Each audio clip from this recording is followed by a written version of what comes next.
All right, let's get into it. Today we're talking about a guy named Johannes Brahms. And look, if that name just makes you think of dusty old concert halls and, kind of boring music, you're going to want to stick around. Because Brahms wasn't just some old composer. He was basically a rock star who brought this super powerful, emotional, and seriously intense vibe to the piano. Be honest, have you ever put on some classical music and just thought, yeah, this isn't really for me? Well, what if I told you there was a composer whose music was so difficult it was like the final boss level for pianists, and so popular it basically went viral in the 1800s? Okay, get ready, because you're about to meet the guy who completely changed the game. You know how every hero, whether they're in a video game or a movie, has that origin story? Well, Brahms' story is all about the grind. I mean, he did not start at the top. He had to level up big time through pure hard work and just raw talent.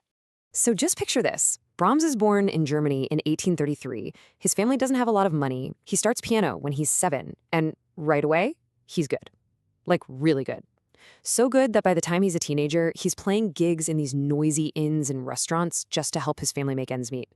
While other kids were probably just hanging out, he was practicing for hours, studying the all-time greats like Bach and Beethoven.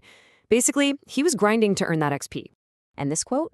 This was the moment everything just exploded for him. Meeting the composer Robert Schumann, well, it was like a brand new YouTuber getting a shout out from someone like Mr. Beast. Schumann wasn't just some random musician. He was one of the most respected critics of his time. So when he wrote this article calling Brahms a genius, it was a massive deal. All of a sudden, Brahms went viral. The entire music world knew his name. I mean, talk about pressure, right? So what exactly made his music so special? You gotta remember, this was the Romantic era. It was all about big feelings, intense personal expression. And Brahms, well, he tapped right into that. His signature sound was deep, it was rich, and it was just full of this powerful emotion. Okay, so check this out. On the left, you've got a lot of the typical piano music from back then. It was often kind of light, clear, mostly hanging out on the higher notes. But Brahms? Nah, he went for the whole keyboard. We're talking thick, heavy chords. He dove into the deep, low notes of the piano and created a sound that was dark, serious, and just incredibly powerful. It's kind of like the difference between a regular pop song and an epic movie score with a huge bass drop. That was Brahms. And because his sound was so huge, actually playing it was like trying to beat the hardest level in a video game. Seriously. He made pianists do these crazy things, like playing different rhythms in each hand at the same time. He wrote notes so far apart you needed massive hands just to reach them, and you had to have real physical strength to play his stuff. Only the absolute best of the best could even try. And get this, Brahms was obsessed with that perfect run. A total perfectionist. If he wrote something and felt it wasn't an absolute masterpiece, he would literally burn it. He destroyed tons of his own work. That means the music we have today is only the stuff he thought was absolutely flawless. This wasn't just about being tidy. It was about finding the perfect single way to express a specific feeling or idea. And because he was so focused on finding the perfect form for every idea, his piano music kind of breaks down into two different vibes. It's like choosing between two types of games. You had his big, epic adventures, and then you had his short, personal stories. Early on in his career, he wrote these massive sonatas. You should think of these like a huge open-world RPG. They are long, they've got multiple parts that are like different levels, and they're just packed with that intense, romantic-era energy and passion. He was basically showing the world he could handle the biggest, most complex forms in music. But later in his life, his style changed. He started writing these short, quiet pieces he called intermezzos. So if the sonatas were those epic games, these are more like emotional indie games. They're moody, they're super personal, and they feel like he's sharing a private thought directly with you. It's honestly some of the most beautiful and personal piano music ever written. Now, one of Brahms's favorite moves was something called theme and variations. And this right here really shows you what a genius he was.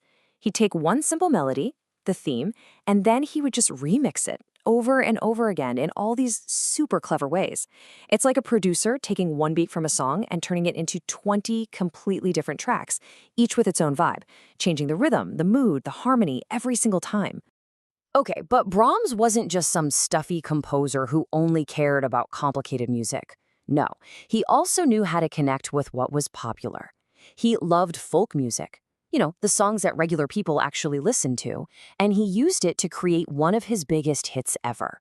He took these really lively, exciting folk tunes from Hungary and he arranged them for the piano. They were fun, they were energetic, and people went absolutely crazy for them. The sheet music for these pieces became a massive bestseller. This was a huge deal because it was music that people could actually buy and play in their own homes. It made Brahms both wealthy and famous, and it proved that a serious composer could also have a chart-topping hit. So, we've seen the grind, the unique sound, the hit songs. But why are we still talking about this guy today? Why does he still matter so much in the world of music? Well, in German music, there's this idea of the three Bs, the three greatest composers. First, you have Bach, who pretty much set all the rules. Then you have Beethoven, who came along and broke them all. And then you have Brahms. He did something really special. He learned all the old school rules from Bach, he took all that wild new passion from Beethoven, and he blended them into something totally new. He proved you could be a total innovator while still respecting the past. And his influence is, believe me, everywhere.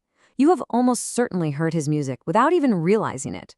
Anytime a movie or a TV show needs a score that sounds serious or deeply emotional or just jaw-droppingly beautiful, they often turn to Brahms. His music is still being played in concert halls all over the globe, every single night. So, if you only take one thing away from all this, let it be this. Brahms took classical music, which can sometimes feel a little distant, and he made it hit you right in the heart. He packed it with power, with passion, and with his own personal feelings, proving that classical music could be just as intense as any rock song. And that leaves me with one last question for you to think about. When you consider his epic, passionate style and also his quiet, moody pieces, if Brahms were alive right now, composing music, what kind of video game do you think he'd be scoring? Would it be a massive fantasy RPG? Or maybe a dark, emotional, story-driven game? Let me know what you think.